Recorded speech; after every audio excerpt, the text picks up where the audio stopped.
이제 백신에 대한 소문도 활개를 치고 있습니다. 네. 그 진상 하나하나 파헤쳐 보도록 할게요. 자, 첫 번째는요. 뇌졸중 심근경색 위험군은 백신 접종하면 혈전이 생긴다.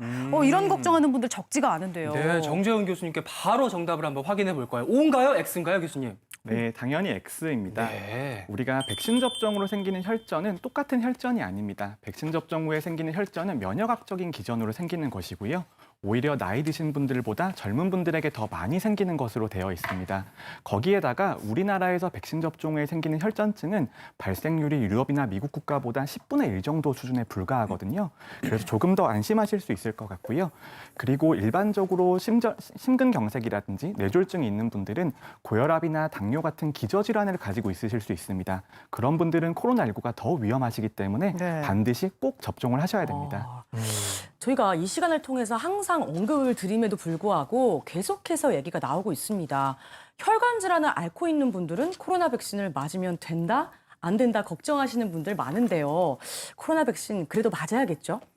당연히 맞으셔야 됩니다. 특히 이제 많은 만성 질환을 가지고 계신 분들이 만성 질환 때문에 혹시 백신의 부작용 또는 이것 때문에 드시는 약에 의한 백신의 부작용 이걸 막 동시에 다 걱정을 하고 계시거든요. 근데 이제 교수님께서 말씀하신 것처럼 그 일반적인 뇌졸중이나 심장병에 때 생기는 그 혈전과 우리가 이제 백신 부작용으로 인한 혈전은 완전히 다른 기전에 의해서 생기기 때문에 위험도를 높인다는 보고는 전혀 없습니다. 그리고 이런 분들은 걸렸을 때 위험도가 더 높으신 분들이기 때문에 네. 반드시 맞으셔야 하는 분들입니다. 네, 정 교수님. 네, 그리고 코로나19는 나이가 무엇보다 가장 위험한 요인입니다.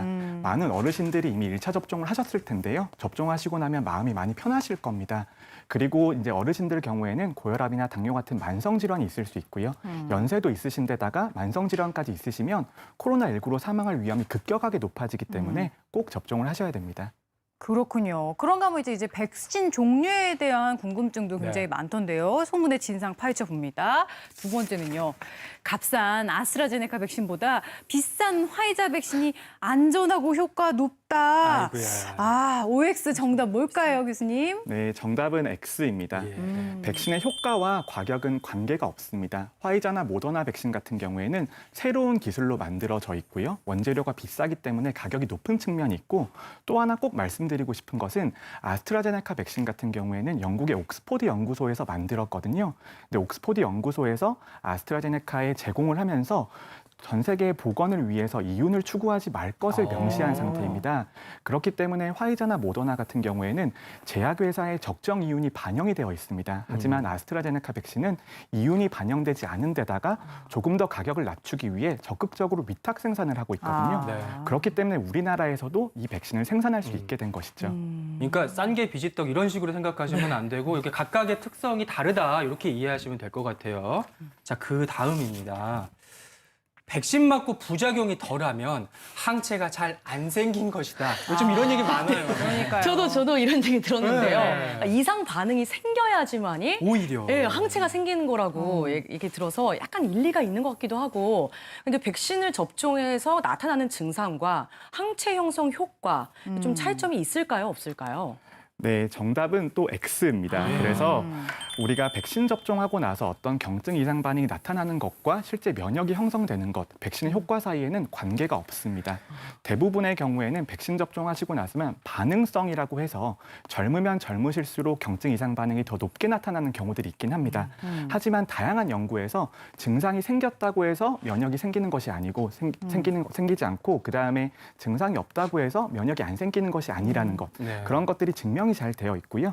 백신 접종을 2회 모두 마치시고 나면 면역은 굉장히 잘 형성되는 것으로 증명이 되어 있습니다. 그렇군요. 그런가 하면 이제 반응이 각기 다르다 보니까 이런 얘기도 있어요. 네. 젊고 좀 건강한 사람은 또 면역 반응이 좀 많이 나타나고 면역력이 좀 떨어지거나 고령층은 좀 부작용이 덜 나타난다 이런 얘기가 있는데 어떻게 보시나요? 예, 저도 비슷한 얘기를 들어본 적이 있습니다. 많은 벌써 한 1,000몇 명 정도 맞으셨으니까요.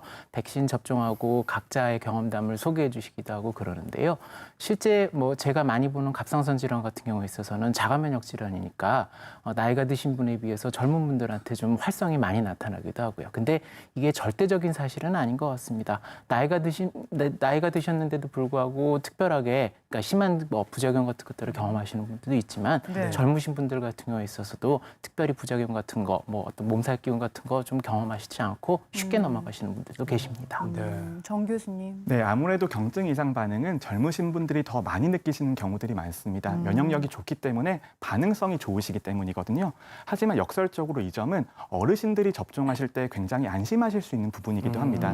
접종하셨을 때 경증 이상 반응이 적을 가능성이 있고 그렇기 때문에 기저질환이 악화된다거나 컨디션이 많이 안 좋아질 가능성이 떨어지게 되는 것이죠. 그러니까 겉보기 증상으로 효과를 짐작하면 안 될 것 같아요. 네 번째입니다. 화이자 백신 맞은 사람은 변이 바이러스에 쉽게 감염된다더라. 이거 O일까요, X일까요, 정 교수님? 네, 정답은 또 우리 X입니다. 맨날 틀리네요. 네, 우리가 백신의 효과라는 것은 변이 바이러스가 유행하면서 모든 백신들이 다 조금씩 감소하는 것으로 나오고 있습니다. 그래서 특정 백신만 변이 바이러스에 대해서 효과가 떨어지는 것은 아니고요. 그리고 또 하나 말씀드리는 것이 백신의 효과라고 하는 것은 감염병을 예방해 주는 것도 있지만 감염되었을 때 사망하지 않고 중환자가 되지 않게 막아주는 효과가 어떻게 보면 더 중요하다고 볼 수 있습니다. 그런데 변이 바이러스가 유행을 하더라도 백신이 중환자와 사망자를 막아주는 효과는 그대로 유지되는 것으로 보고가 되고 있습니다. 거기에다가 더해서 변이 바이러스 유입에 대비해서 한 번 더 접종을 하는 부스터 백신 접종이 이제 계획이 되고 있는데요. 네. 2회 접종이 완료되시고 나서 부스터 백신까지 접종하시게 되면 백신의 효과도 길어지게 되고 변이 바이러스에 대해서도 효과가 좋아지게 됩니다. 저는 최근 그 접종이 시작되고 있는 그 얀신 백신이라고. 얀센. 네, 얀센. 얀센. 네, 얀신이 약간 얀신. 얀센 백신은 어렵다고요. 네, 양치 갖고 되게. 네. 근데 그게 그 2차 접종이 아니라 1차 접종만 하더라고요. 그래서 관심이 가는데 그러면 효과가 조금 더 세거나 뭐 강한 건가요? 그러게요. 네, 얀센 백신은 아무래도 1회 접종 백신이기 때문에요. 2회 접종 백신보다 효과의 크기라든지 지속 기간이 떨어질 수 있습니다. 하지만 1회 접종만으로도 충분한 효과가 보인다는 것을 과학적인 근거로 증명하고 있기 때문에 1회 접종을 하는 것인데요. 근데 우려하지 않으셔도 되는 게 아까 말씀드렸던 부스터 백신 접종이 어차피 내년에 진행될 예정입니다. 그래서 얀센 백신 1회 접종을 하시더라도 추가적으로 부스터 백신 접종을 하시게 되면 변이 바이러스에 대한 대응 능력, 효과의 지속 기간, 효과의 크기 이런 것들을 모두 잡을 수 있는 것이죠. 네, 그런가 하면 이제 코로나19 백신 접종에 대한 인센티브에 대한 발표가 있었습니다. 구체적으로 어떤 내용이 있었는지 한번 짚어주세요. 네, 백신 접종하시고 나서 인센티브 때문에라도 접종 의사가 더 높아지셨을 겁니다. 네, 6월 1일부터는 직계 가족끼리 모임할 때에도 우리가 인원 제한이 있었습니다. 하지만 백신 접종을 완료한 사람들에 대해서는 이 인원 제한에서 빼주는 정책들이 시행이 되고 있고요. 이제 7월 1일부터 여러 가지 다양한 인센티브들이 제공될 예정인데 지금 사회적 거리두기 개편안이 준비가 되고 있습니다. 그래서 기존의 5인 이상 집합 금지가 뭐 9인 이상으로 바뀔 수도 있지만 그런 사회적 거리두기의 인원 제한에서도 백신 접종이 완료가 될 경우에는 7월부터는 이 제한을 해제해 주는 방향으로 가고 있습니다. 그리고 마스크를 언제 벗을지에 대해서 굉장히 궁금하실 텐데요. 네. 이제 실내와 실외가 구별이 되고요. 실외 마스크 착용은 7월 1일부터는 실외에서는 마스크를 착용하지 않으셔도 된다. 그리고 이런 것은 백신 접종을 완료하지 않으시더라도 1회 접종만 하시더라도 실외에서는 마스크를 벗으실 수 있게 됩니다.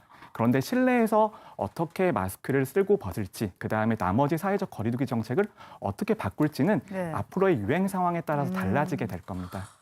자, 이렇게 해서 코로나19 백신에 대한 궁금증들 풀어봤고요.